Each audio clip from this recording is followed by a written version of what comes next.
Kisah ini bermula pada tahun 1960 di Bronx, di sebuah komunitas kelas pekerja Italia Amerika.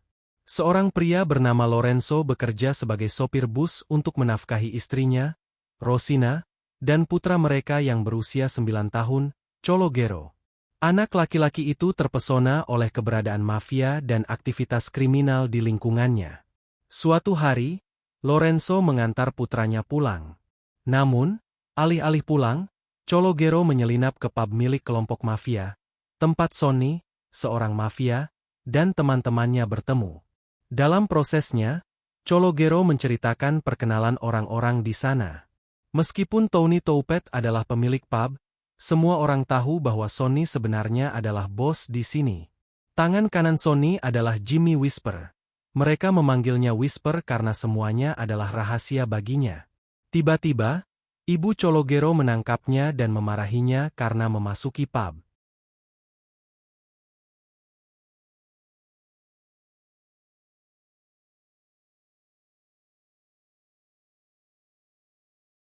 Kemudian, ketika Lorenzo pulang kerja, ia memarahi Cholo Guerro dan memintanya untuk menghindari pub itu.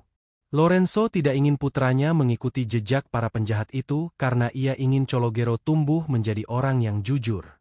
Keesokan harinya, Cholo Guerro dan teman-temannya, Slick dan Mario, menyamar sebagai geng Sonny sambil menonton mereka bertengkar. Slick marah ketika sebuah bus yang membawa orang kulit hitam melewati lingkungan mereka. Cholo Guerro memintanya untuk mengabaikan mereka karena mereka hanya lewat, tetapi Slick mengabaikannya. Ia kemudian mengejar bus itu sambil melontarkan hinaan rasis.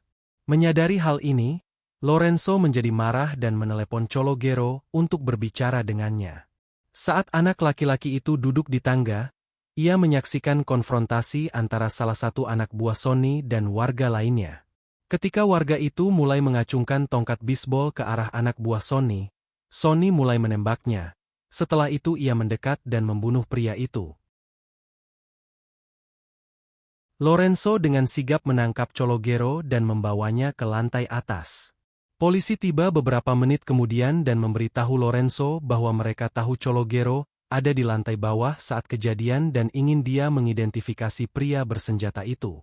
Polisi membariskan Sonny dan gengnya, lalu mengantar Cholo Guerro melewati mereka satu persatu.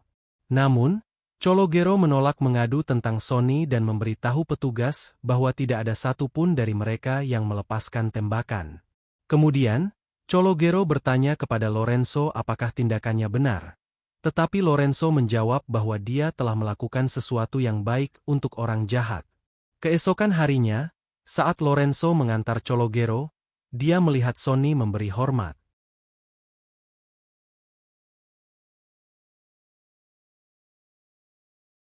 Tangan kanan Sonny masuk ke dalam bus, bersyukur Cholo Guerro tidak mengadu tentang Sonny. Ia menawarkan Lorenzo pekerjaan dengan gaji tinggi. Namun, Lorenzo menolak dengan sopan, menyatakan bahwa ia tidak ingin terlibat dalam kegiatan kriminal Sonny. Keesokan harinya, ketika Cholo Guerro sedang memperbaiki sepedanya, salah satu anak buah Sonny membawa bocah lelaki itu ke pub.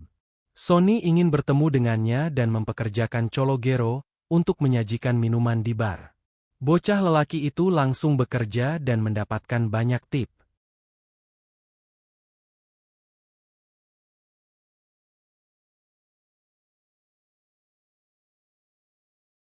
Kemudian, saat geng itu berjudi dadu, Sonny menelepon Cholo Guerro dan memintanya untuk melempar beberapa ronde. Cholo Guerro berhasil melempar 11 lemparan berturut-turut, menghasilkan sejumlah besar uang untuk Sonny. Setelah permainan, Sonny memberi Cholo Guerro tip yang cukup besar dan memutuskan untuk memberinya nama panggilan C. Sonny memperlakukan C seperti putranya sendiri, dan ketika kabar tentang mereka menyebar, C merasakan perubahan dalam cara orang-orang di lingkungannya berinteraksi dengannya. Orang-orang mulai memperlakukannya dengan lebih hormat. Suatu hari, C pergi membeli buah dan pedagang itu memberinya sekantong buah persik. Menolak uang C, mengatakan bahwa Sonny memintanya untuk menjaganya. Kemudian, Lorenzo dan Rosina menemukan tumpukan uang tunai milik C dan penasaran dari mana asalnya.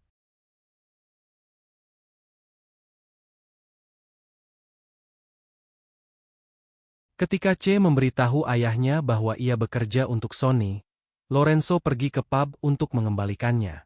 Lorenzo meletakkan uang itu di meja Sony dan mengatakan kepadanya bahwa mereka tidak akan menerimanya. Ia menambahkan bahwa ia harus menjauh dari putranya. Tetapi Sony mengatakan bahwa uang itu bukan untuknya, melainkan untuk putranya. Sony meminta C untuk menunggu di luar sementara mereka berbicara.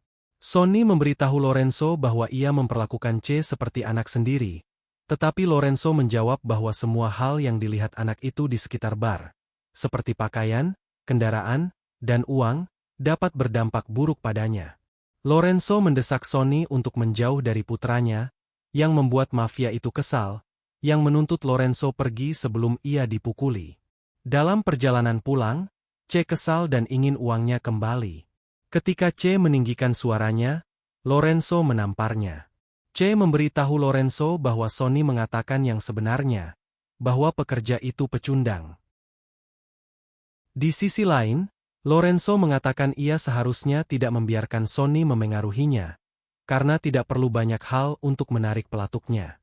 Lorenzo memberitahu putranya bahwa pria tangguh sejati adalah pria yang jujur, yang bangun setiap hari dan bekerja keras untuk mencari nafkah. Lorenzo meminta maaf karena menampar C dan mengatakan kepadanya bahwa ia akan mengerti ketika C lebih tua.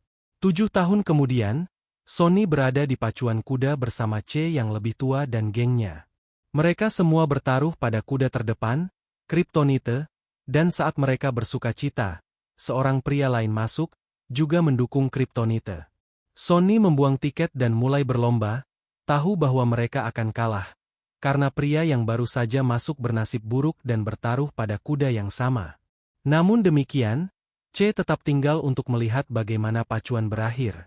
Dan memang, Kryptonite kalah. C dan teman-temannya mendirikan klub sosial mereka sendiri, Deutsche Wild, tempat mereka menghabiskan sebagian besar waktu mereka hanya untuk bersantai. Mereka terpicu saat sebuah mobil berisi orang kulit hitam lewat, tetapi C mengklaim bahwa tidak ada alasan untuk khawatir dan mereka hanya lewat saja. Namun, anak-anak laki-laki lain protes karena mereka tidak berhak berada di lingkungan mereka.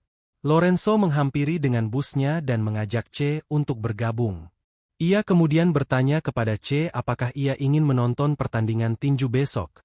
Tetapi C sedang menatap seorang gadis di seberangnya dan tidak mendengar ayahnya. Kemudian, C melihat seorang pria bernama Louie yang berutang $20 kepadanya. Ia mengejarnya, tetapi Sony memanggilnya dan bertanya apa yang terjadi. Sony menjelaskan bahwa menyakiti seseorang tidak selalu merupakan solusi terbaik, dan bahwa C bisa saja melakukan sesuatu yang mengerikan hanya dengan $20, dan itu tidak akan sepadan. C tercengang dan memberitahu Sony bahwa ia selalu benar. Yang ditanggapi Sony bahwa jika ia selalu benar, ia tidak akan menghabiskan 10 tahun di penjara. Sony memberitahu C tentang sebuah buku karya Machiavelli dan menekankan pentingnya ketersediaan. Ia juga menambahkan bahwa ia boleh tinggal di lingkungan manapun yang ia inginkan.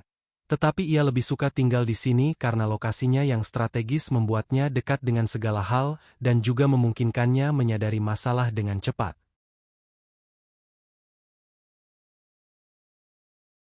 Ia meminta C untuk hanya memikirkan dirinya sendiri, keluarganya, dan orang-orang yang penting baginya. Tak lama kemudian, sebuah geng motor memutuskan untuk mampir ke pub untuk minum bir. Tangan kanan Sony mencoba mengusir mereka karena mereka tidak berpakaian rapi. Namun, Sony turun tangan dan mengizinkan mereka minum. Namun, ketika keadaan menjadi tidak terkendali dan para geng motor mulai melemparkan bir mereka ke bartender, Sony kembali untuk menghadapi mereka.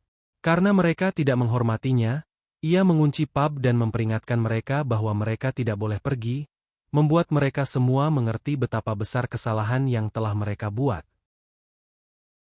Tak lama kemudian, geng Sony masuk dari pintu belakang dan memukuli mereka tanpa ampun. Suatu malam, salah satu teman C, seorang penjual senjata, menunjukkan senjata-senjata baru yang dijual kepada kru. Ketika Sony lewat dan melihat apa yang terjadi, ia marah dan menampar penjual senjata itu, mengklaim bahwa ia membahayakan seluruh lingkungan. Sonny mengusir semua orang kecuali Che, mengatakan kepadanya bahwa ia perlu berbicara dengannya. Sonny menjelaskan bahwa teman-teman Che semuanya brengsek yang akan membuatnya mendapat masalah, dan bahwa memiliki senjata tidak menjadikannya seorang pria. Sonny tidak ingin Che bergaul dengan teman-teman barunya, mengklaim bahwa kehidupan preman bukan untuknya. Keesokan harinya, Che terkejut ketika bertemu gadis dari bus, dan sangat gembira mengetahui mereka akan bersekolah di sekolah yang sama. Ketika teman-temannya ingin berkumpul, Che berbohong tentang keharusan mengikuti ujian agar bisa tetap tinggal dan mengobrol dengan gadis yang dilihatnya berdiri sendirian. Ia berbicara dengannya setelah perkenalan yang canggung dan mengetahui bahwa namanya Jane. Ia mengantarnya pulang, dan mereka sepakat untuk bertemu untuk menonton film keesokan harinya. Kemudian, saat Che dan teman-temannya berkumpul, mereka marah ketika melihat orang-orang kulit hitam bersepeda di sekitar area tersebut. Che mengatakan kepada mereka bahwa mereka tidak mengganggu siapapun dan meminta mereka untuk tidak mengganggu mereka. Tetapi Slick tertarik dengan dukungan Che baru-baru ini untuk orang kulit hitam.